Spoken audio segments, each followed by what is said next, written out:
Assalamualaikum warahmatullahi wabarakatuh. Ila hadratin Nabil Mustafa Rasulillah sallallahu alaihi wasallam minal anbiya al mursalin wal auliya wasyuhada wasyolikin wal malaikatil muqarrabin khususan musannif handal kitab Syekh Abu Hamid bin Muhammad bin Muhammad wa khususan Laumul Fatihah. A'udzu billahi minasyaitonir rajim. Bismillahirrahmanirrahim. Alhamdulillahirabbil alamin arrahmanir rahim maliki yaumiddin. Iyyaka na'budu wa iyyaka nasta'in ihdinas siratal mustaqim siratal ladzina an'amta 'alaihim ghairil maghdubi 'alaihim waladdallin. Bismillahirrahmanirrahim. Subhanaka la ilma lana illa ma 'allamtana innaka antal alimul hakim. La haula wa la quwata illa billahil aliyyil azim. Rabbi shrah li sadri wa yassir li amri wahlul 'uqdatam min lisani yafqahu qawli. Amin. Qala musannif rahimakumullah wa nafa'na bihi wa bi ilmihi fid dharain. Amin ya rabbal alamin. Pagi ini kita akan melanjutkan kajian kitab Bidayatul Hidayah karya Imam Ghazali. Ya, sudah masuk pada bab adabus sholah ya. Ya, di sini cukup penting ya. Kalau kita ngaji Fathul Qorib ya, Fathul Mu'in, di situ hanya bimbingan teknis ibadah secara fikih gitu. Seperti kalau di Fathul Qorib itu ada fardunya wudhu, ada sunahnya wudhu, ada rukunnya sholat, sunahnya sholat. Nah, ini bimbingan teknis dari sisi fikih ya. Dalam kitab Bidayah ini kita tidak sebatas fikih, tapi dinaikkan grade-nya, yaitu masuk ke wilayah adab. Berarti kalau masalah adab ini sudah masuk ke wilayah bab tasawuf gitu. Jadi ini pentingnya kita ngaji karya-karya Imam Ghazali di sini ya, tidak sebatas fikih oriented ya, tapi juga sudah mengkaji dari aspek esoteriknya, aspek batiniahnya ya di dalam fikih itu. Maka di sini ada bab adabus sholah ya. Kalau fikih ya Fathul Qorib yang standarnya bagi pemula ya sudah dijelaskan rukun-rukunnya, sunah-sunahnya gitu. Tapi di sini Imam Ghazali membahas dari sisi esoteriknya ya itu. Maka sangat penting ya, orang sholat itu tidak hanya sebatas belajar ilmu fikih tok. Kenapa kok tidak harus belajar ilmu fikih ya? Karena sholat itu meliputi aspek lahir dan aspek batin. Aspek lahir harus mengikuti tatanan fikih, aturan fikih. Aspek batin mengikuti aturan-aturan dalam tasawuf ya, di situ ada adab gitu. Maka kesempurnaan sholat itu ya aspek lahir dan batin ini harus dijalankan gitu. Maka kalau sholat hanya aspek fikih ya kurang sempurna. Sekalipun Allah juga tidak menyanyiakan sholat yang sebatas fikih ya. Allah la nudhi'u ajrul, Allah tidak menyanyiakan pahala ya muslihin, orang-orang yang sudah berbuat baik gitu. Tapi akan lebih bagus, lebih sempurna kalau dibarengi aspek lahir dan aspek batin. Nah, yang aspek batin inilah yang kurang promosi ya, kurang disampaikan ke publik ya, bahwa ibadah itu ya harus meliputi aspek lahir dan aspek batin. Ya. Di Jawa itu ada istilah perumpamaan ya, ibarat keris dan warongko. Ya, keris itu isi, warongko itu wadah. Ya, wadah dan isi harus saling melengkapi. Itu. Kalau hanya ada wadah, nggak ada kerisnya, ya buat apa? Tapi kalau ada keris nggak ada wadahnya, ya telanjang, nggak indah. Itu. Maka dua aspek ini harus disinergikan. Ya, begitu juga dalam praktek ibadah. Aspek lahiriah penting, ya ngikuti aturan fikih. Aspek batiniah juga penting, karena ketika kita sholat itu tidak sebatas gerakan lahiriah, tapi juga ada gerakan hati, ya, ada gerakan nafas jiwa. Ini yang harus dipahami, gitu ya. Adabus sholah, ya, ini ada babun fi bayani adabis sholah, yaitu bab membahas tentang adabnya sholat. Fa'idha farohta, maka ketika Anda selesai ya, min toharotil hadasi, dari bersuci ya, hadas, baik hadas asgor maupun hadas akbar ya. Jadi kalau kita sudah selesai dari bersuci, baik bersuci dari hadas kecil maupun hadas besar ya, kita sudah paham tentu apa yang dimaksud hadas kecil, yaitu ya hal-hal yang membatalkan wudhu ya, itu termasuk hadas kecil, maka harus bersucinya ya harus berwudu. Kalau hadas besar yaitu karena ada faktor penyebab hadas besar ya, maka ketika orang mau sholat itu harus suci dari hadas kecil dan hadas besar. Hadas besar ya dengan cara mandi besar, hadas kecil dengan cara wudu.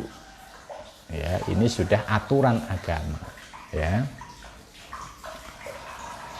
Selain suci dari hadas besar dan hadas kecil, wa taharatil khubusi, dan juga suci dari najis ya, bifat khobasi ya, bukan khubusi, bifat hataini ya,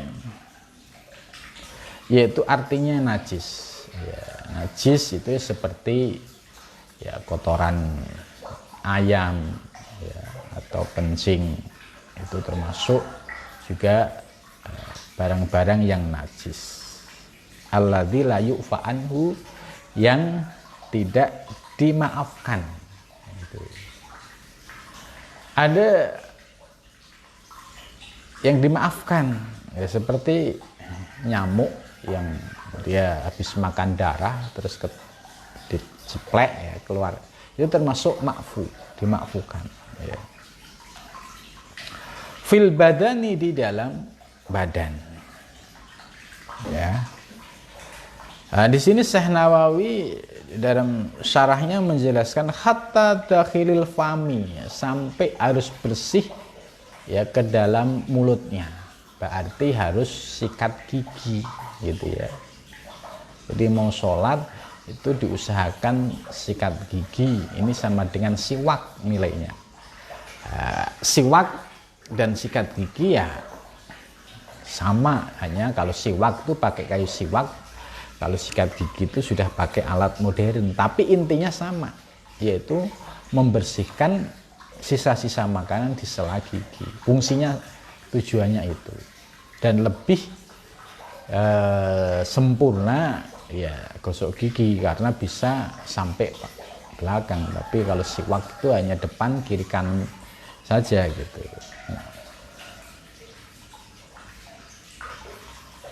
Ya, bagaimana kalau sikat gigi terus pakai siwak karena pengen mendapatkan sunnah?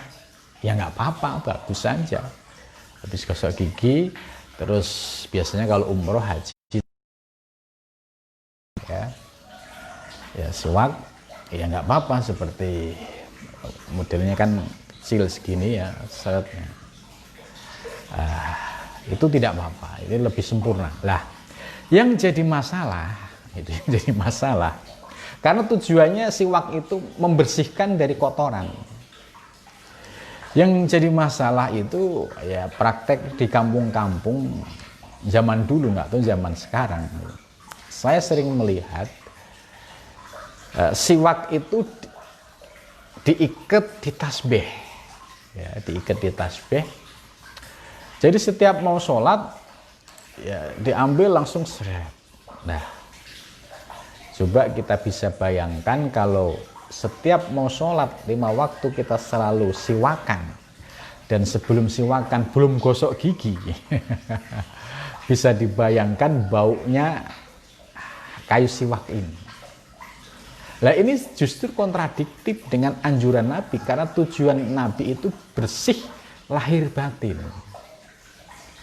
Ya, karena kalau di Arab itu sering kita lihat ya banyak menjadi gaya style anak muda pakai siwak gitu ya, karena di sana kayu siwak gampang, sehingga kotor dipotong ya, kotor dipotong, tetap dia memenuhi syarat bersih. Tapi kalau di Indonesia, apalagi zaman dulu kan, ini hadiah orang haji terus diikat di tasbih, digunakan selama bertahun-tahun ya, nggak pernah dicuci. Nah, ya, setiap mau sholat srek. Ya, memang untuk ngejar hadis Nabi secara tekstualnya ya oke, cuma secara substansi ini baunya, ini kalau dijegurin di kolam ikan, ikannya bisa mendem semua gini. Karena apa, ada ya kotoran yang artinya pasti baunya menyengat sekali gitu. Nah, ini ya tentu harus dipahami siwak dalam konteks substansi ya, jangan sebatas teks. Kalau yang sebatas tekstual tadi, yang penting ya kemana-mana tasbihnya di kertas siwak keren gitu. Dulu ketika saya mondok ya, awal-awal ya tahun 85 ke atas gitu ya, itu ya karena seperti itu ya, kayu siwak diikat, jadi kemana-mana begitu terus. Tapi kalau kita setelah mengkaji tujuan siwak itu apa, adalah membersihkan, maka dengan kayu yang digunakan berkali-kali dan bertahun-tahun tanpa dicuci, nah justru ini kehilangan ruhnya, kehilangan substansinya. Kenapa? Itu pasti baunya menyengat sekali ya, dan itu sebenarnya yang ya, kontradiksi dengan tujuan anjuran Nabi untuk bersiwak ya. Maka kalau orang-orang Arab bersiwak itu menurut saya ya gampang, bahannya itu gampang dan murah gitu kan. Selesai kotor buang, selesai kotor buang. Tapi kalau orang Indonesia ini karena hadiah haji, hadiah umroh itu ya oke lah, andai kan di apa itu ikat di tasbih ya, paling enggak ya sehari sekali lah dicuci. Tapi kan ya nggak mungkin tiap hari nyuci kayu siwak ini ya. Nah, ini kita artinya sudah punya nalar kritis ya dari praktek yang sama-sama berpegang pada hadis Nabi terkait dengan siwak. Tapi satu sisi ya kita memahami substansi dari ajaran siwak Nabi itu apa, yaitu untuk bersih ya, ketika mau sholat itu sudah nggak ada sisa-sisa makanan. Tapi ada praktek yang menggunakan kayu siwak ini justru itu menjadi sumber bau dan sumber yang menurut Islam ya sangat tidak dianjurkan gitu. Maka harus disesuaikan dengan apa tujuan siwak itu.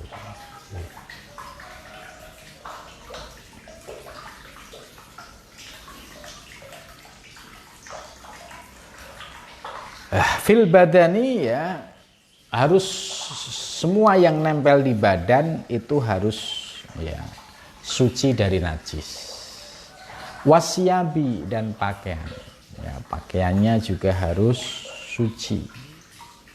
Wal makani dan tempat yang mau dibuat tempat sholat juga harus suci.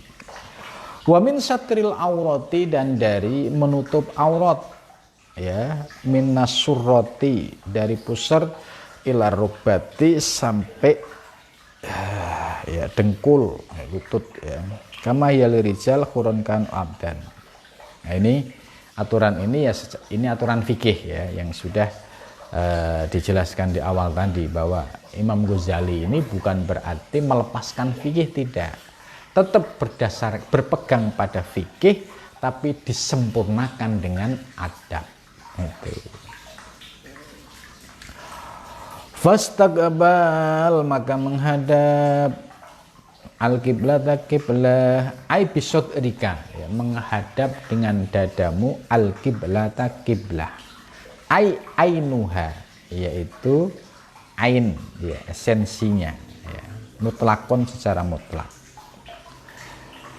Lah seperti kita ini orang Indonesia yang jauh dari Ka'bah, kita menghadap Ka'bah ini sifatnya donian, ya, donian, ya, semua sifatnya doni, ya, sekalipun sudah ada apa itu jarak, ya, posisi yang sudah ditentukan, tapi ini sifatnya donian. Berbeda dengan orang yang posisinya sholat di depan Ka'bah, menghadap Ka'bah itu sudah yakinan, ya, bukan donian lagi, yakinan. Gitu. Jadi fil kurbi ya ketika posisi sholat di depan Ka'bah itu yakinan, jadi menghadapnya itu dengan yakin. Sedangkan wafil bukti ya, dan dari orang yang jarak jauh ya seperti kayak kita di Indonesia ini itu donan, sifatnya doni yaitu.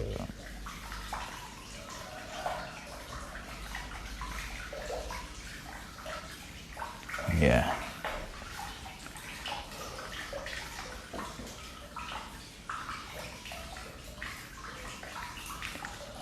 Kok iman ya fastaqbal kiblat menghadap kiblat kok iman dalam keadaan berdiri ya.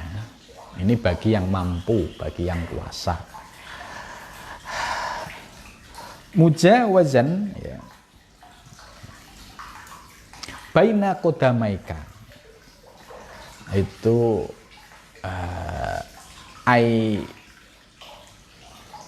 masamatan itu lurus ya.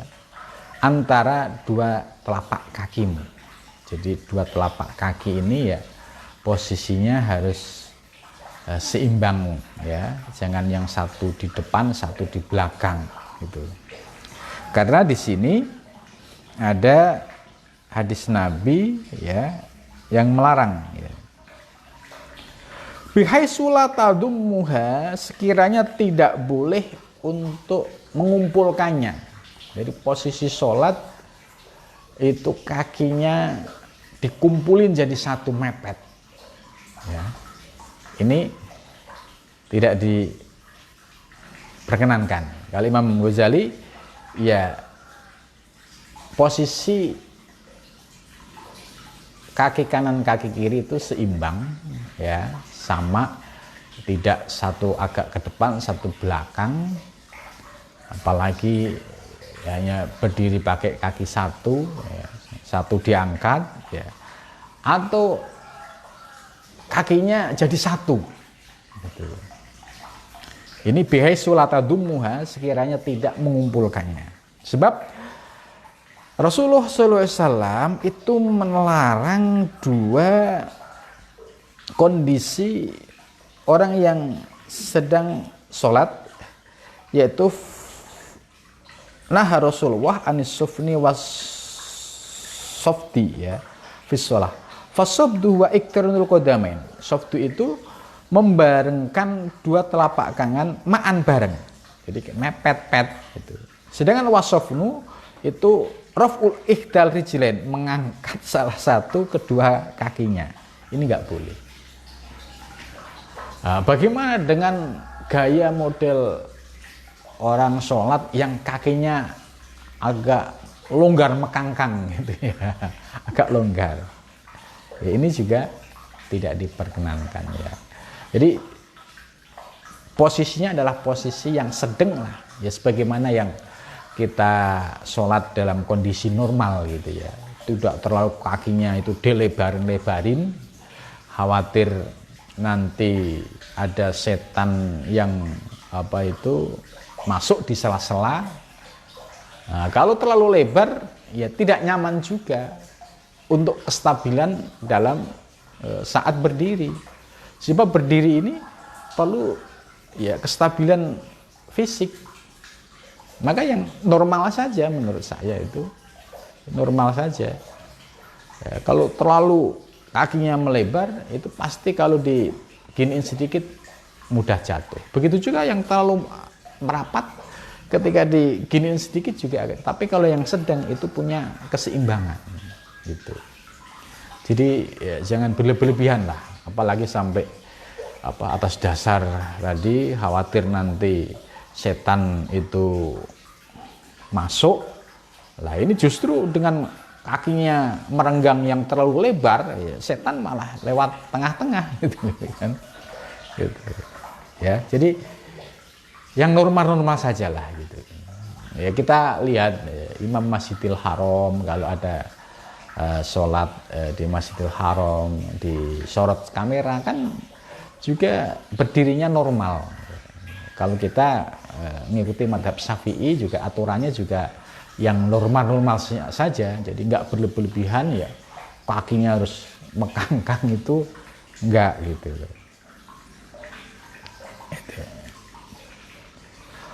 Wastawi dan luruskan qaiman dalam keadaan berdiri ya. Ini jadi istawi itu luruskan, samakan ya qaiman ya, dalam keadaan berdiri. Nah, kemudian wa amar ra'su, bagaimana posisi kepala? Apakah kepala itu dangak, sedeng atau menunduk? Nah, menurut penjelasan Syekh Nawawi ini fal afdalu atraquhu, agak ditundukkan. Li'annahu aqrabu lil khusyu', karena kalau ditundukkan melihat tempat sujud itu lebih akrab, lebih dekat lil khusyu', wa aghaddu lil basar, dan menahan pandangan mata. Ya, coba ada sholat Allahu Akbar matanya jelalatan. Ya, bagaimana konsentrasi? Ya mengingat apa yang diucapkan, apa substansi saat kita melafalkan takbir, tasbih, ya, itu kan perlu perenungan. Tapi kalau matanya jelalatan, ya gimana mau konsentrasi? Gitu. Maka di sini agak ditundukkan, ya melihat pada tempat sujud. Ya, ini menurut penjelasan dari Nawawi adalah akrabulil khusu' wa aghadulil basar. Ya. Kemudian setelah itu ya wabada istiwa'il qiyam, dan setelah posisi berdirinya itu rapi, ikra, bacalah kul a'udzu birabbin nas. Ini sebelum sholat, ini masih berdiri sebelum takbir, itu dianjurkan oleh Imam Ghazali supaya membaca Qul a'udzu birabbin nas. Tujuannya apa? Supaya terhindar dari yuwaswisu fi sudurin nas, yaitu masuknya setan ke dalam diri kita, membesiki kita, batin kita. Itu tujuannya tahassunan, supaya terjaga biha dengan surat Anas tadi, minas syaiton, dari syaiton ar-rajim yang terkutuk. Ini tujuannya. Jadi kalau mau sebelum sholat baca ya qul a'udzu birabbin nas, itu lebih sempurna, lebih ini, karena ini adab itu sesuatu yang ya untuk menyempurnakan dari praktek ibadah dari fikih itu. Sebab kita mau menghadap Allah dan kita tahu ya, ketika kita menghadap Allah itu ada yang menggoda. Siapa yang menggoda? Ya iblis atau setan itu. Maka Imam Ghazali mengajarkan kepada kita, suruh baca Anas. Tujuannya apa? Tujuannya ketika mulai dari takbir sampai salam itu kita diberikan perlindungan oleh Allah, diprotek oleh Allah ya, sehingga setan ini tidak masuk ke diri kita, mengganggu kita. Ini tujuannya seperti itu, tahassunan, yaitu untuk menjaga. Nah ini namanya sudah masuk wilayah adab, dan di fikih ya nggak ada itu. Nah, menurut Imam Ghazali ya benar, sebab ya tadi kita sholat mau menghadap Allah, dan sudah jelas setan sudah bersumpah janji akan menyesatkan seluruh anak cucu Adam. Maka ketika kita mau sholat menghadap Allah, ya mohon perlindungan kepada Allah. Betul.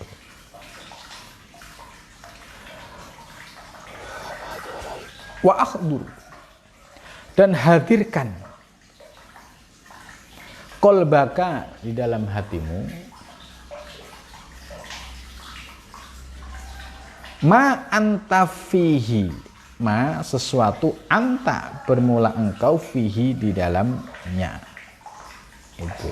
Jadi hadirkan hatimu ma anta fihi. Jadi konsentrasi penuh ya, jangan sampai kita mau sholat tapi jasadnya diam, pikirannya melayang-layang. Ini maksudnya Imam Ghazali, supaya hadirkan hatimu itu dengan konsentrasi penuh.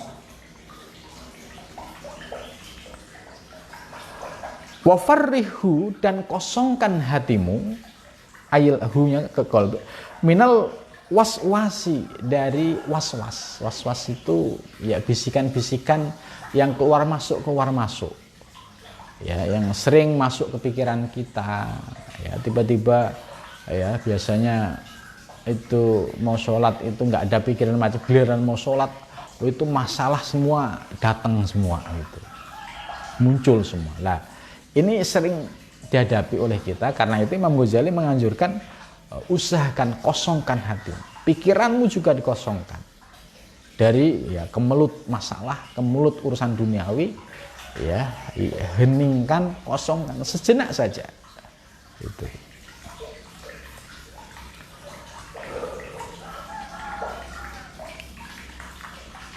Kenapa harus dikosongkan? Li'anna tafrih, karena sesungguhnya mengosongkan, a'wanu, itu lebih menolong, alal khusyuk, kepada khusyuk. Ya, jadi pikirannya ya konsentrasi sejenak ya, membuang ya pikiran-pikiran yang tidak ada kaitannya dengan sholat ya, terutama urusan-urusan dunia, urusan yang kita hadapi itu ketika saat mau sholat itu dilepas dulu ya, jangan dibawa gitu. Karena ini akan membantu untuk khusyuk. Wangdur, dan lihatlah baina yadai man, ya, di antara, di hadapan orang, takumu, yang kamu berdiri gitu. Maksudnya lihatlah kamu ini sedang berdiri di depan siapa. Ya tentu jawabnya ya kita berdiri di hadapan Allah Rabbul Izzati, karena kita mau sholat menghadap Allah. Nah ini harus dimunculkan kesadaran ini. Jadi sholat ini mau menghadap Allah. Allah Tuhan yang mengatur alam semesta. Gitu. Nah terkadang kan yang muncul dalam diri kita, ya, sholat itu ya sebatas untuk melepas kewajiban saja. Ya sholat yang penting sudah sholat, ya itu sudah bagus. Tapi belum bisa merasakan kenikmatan sholat. Maka supaya bisa merasakan kenikmatan sholat, ya harus ya mengikuti ya apa yang disampaikan Imam Ghazali tadi, ya secara bertahap, sehingga muncul kesadaran, ya, saya sholat ini mau menghadap Allah. Baina yatai mantakum, kamu itu berdiri di hadapan siapa? Jawabnya ya Allah. Kalau di hadapan Allah, ya tentu kita harus menyiapkan diri adab lahir dan batin gitu. Karena kita akan menghadap zat yang maha suci, ya pengatur alam semesta. Waman, dan siapa tunaji, kamu bermunajat aifis sholah, ya, dan kamu akan bermunajat itu kepada siapa? Ya jawabnya ya kepada Allah gitu. Wa kaifa tunaji wa bimadza tunaji, gitu. Bagaimana kamu akan bermunajat? Dengan apa kamu bermunajat? Gitu. Wastahi antunaja maulaka bikol bin ghafilin. Ya. Bagaimana kalau kita mau bermunajat kepada Tuhan yang Rabbul Izzati itu bikol bin ghafilin, dengan hati yang lalai. Nah ini sebagai koreksi terhadap kita, ya, bahwa kita itu masih seringkali sholat itu hanya melepas tanggung jawab. Yang penting sudah sholat gitu. Istilahnya kalau di kantor yang penting absen gitu. Belum sampai sholat dalam pengertian kita bermunajat dengan yang maha kuasa. Kita akan menghadap Allah Rabbul Izzati.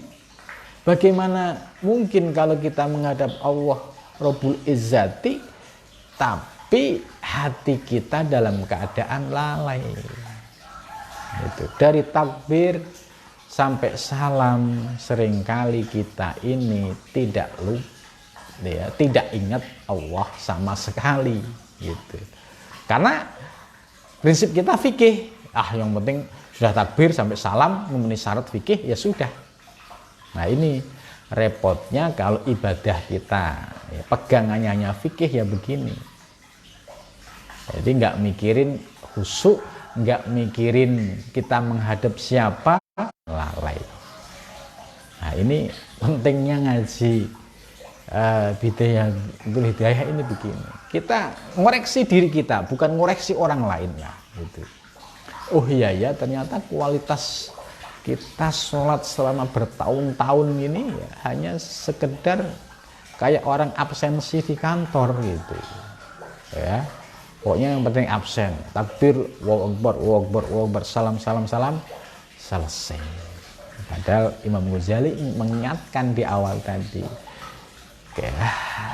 kita sudah tahu lawan kita itu siapa, ya jelas syaiton, iblis, maka harus berta'awud dulu. Kemudian kita menata hati pikiran supaya ya benar-benar bisa hudur dan khusyuk. Caranya gimana? Ya buang pikiran-pikiran yang dipenuhi oleh urusan-urusan dunia. Sejenak saja. Sholat itu kan ya nggak sampai 15 menit kan. Paling ya 5 menit, ya, 3 menit. Agak yang kilat ya, bisa 2 menit, super kilat 1 menit gitu kan.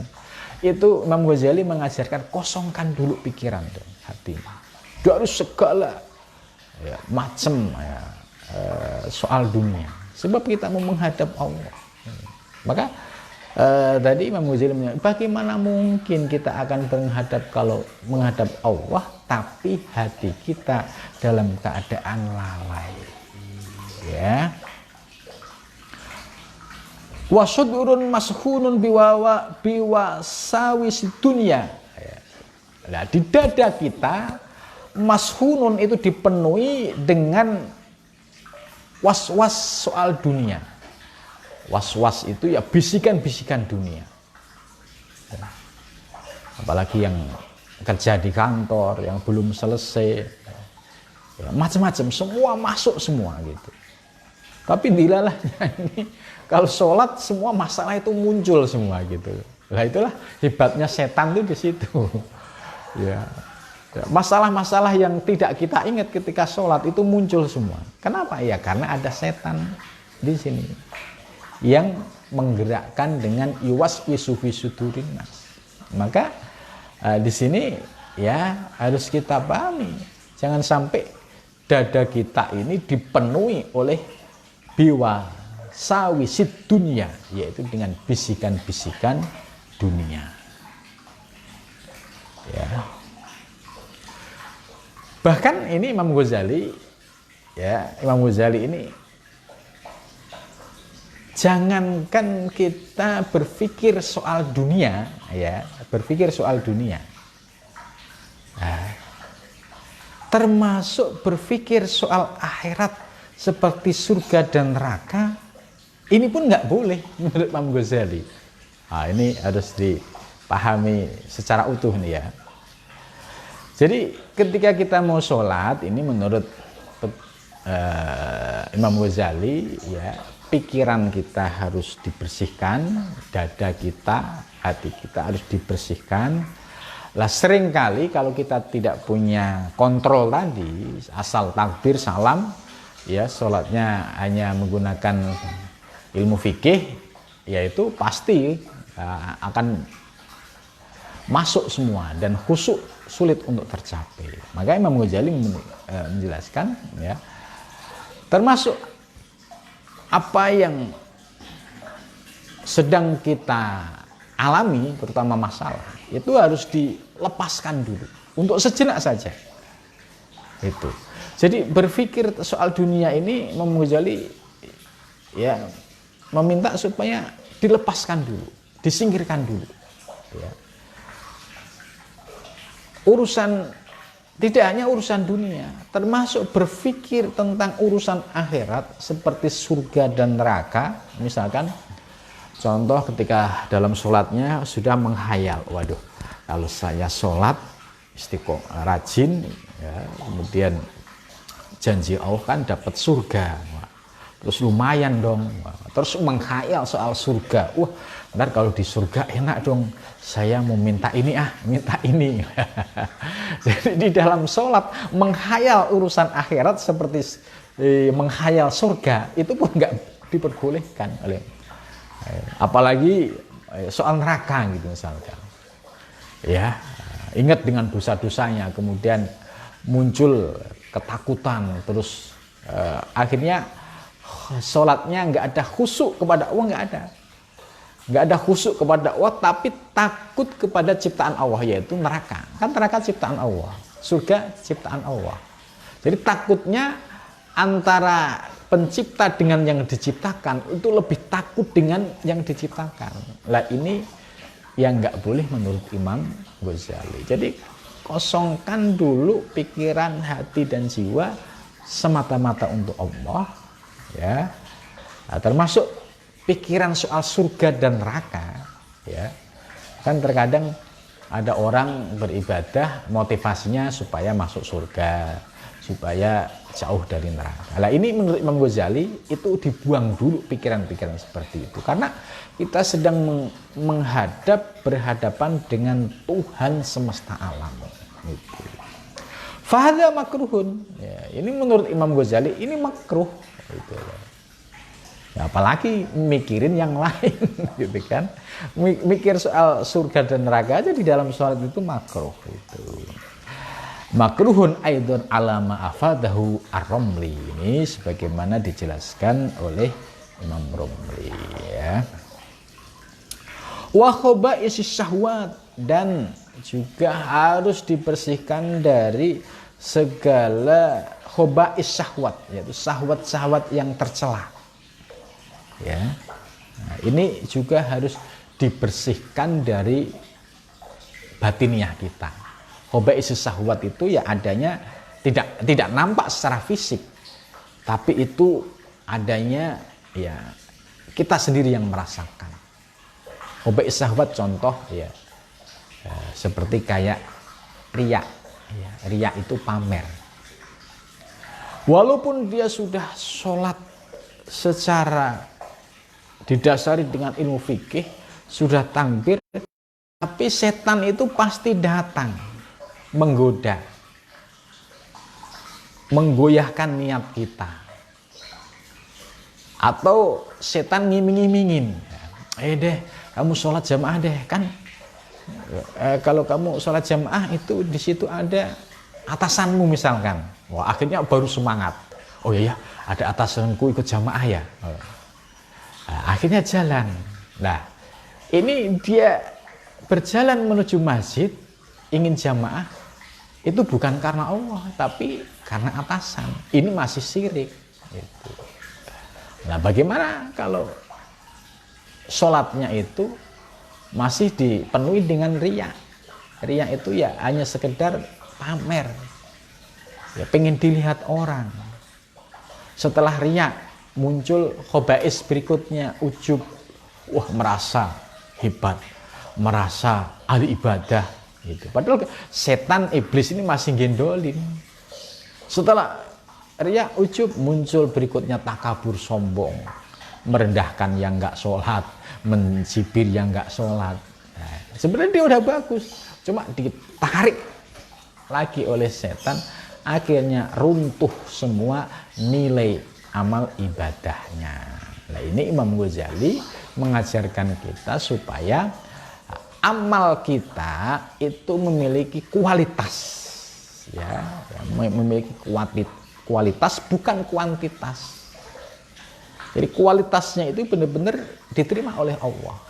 Jangan nampak kuantitas, kelihatannya soleh, kelihatannya bagus, kelihatannya rajin, ternyata di dalam batiniahnya dipenuhi riya, pamer, ujub, takabur. Nah, ini kuantitas ini. Nah, sholat yang berkualitas, penyakit-penyakit khoba'is syahwat ini harus dihindari. Ya, sholat ya semata-mata karena Allah, bukan karena pengen dilihat orang, bukan karena diabsen oleh atasan. Gitu. Jadi ini yang harus menjadi kesadaran kita ketika kita sholat. Ya, sampai sini dulu.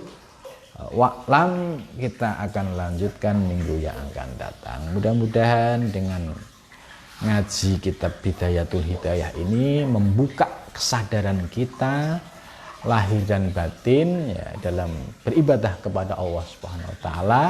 Setelah kita tahu ilmunya, mari kita praktekkan dalam kehidupan sehari-hari kita secara bertahap. Ya, tidak bisa ngaji begini langsung ujuk-ujuk bisa ngamalin, tidak. Semua tidak, bertahap. Oh, kemarin menurut Imam Ghazali begini. Oh iya, terus secara bertahap. Insya Allah ya, mudah-mudahan kita berdoa kepada Allah diberikan kemudahan bisa mengamalkan ajaran yang disampaikan oleh Imam Ghazali sehingga kualitas ya, ibadah kita benar-benar ya, mendapatkan ridho dari Allah Subhanahu wa taala. Cukup sampai di sini. Wallahul muwaffiq. Wassalamualaikum warahmatullahi wabarakatuh.